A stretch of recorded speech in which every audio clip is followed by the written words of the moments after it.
If you ever try to change color in Photoshop and it's look fake, muddy or unrealistic, you are probably using the wrong method.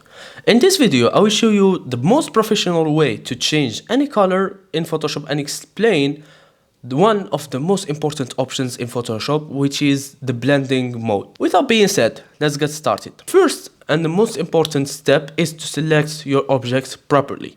So make sure you select the object perfectly by going to the selection tool and select the part that you want to change.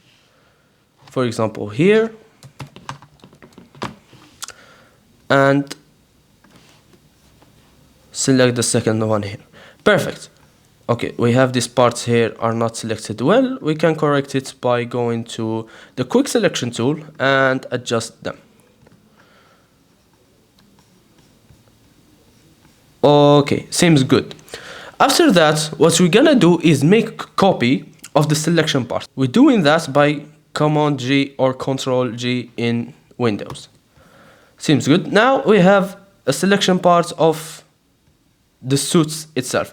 So what we're gonna do now is to create a new solid color.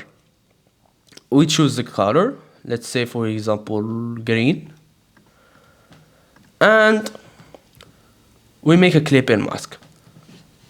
And after we make that, we go to the color blending modes and choose multiply. We choose multiply to change the colors of the dark objects.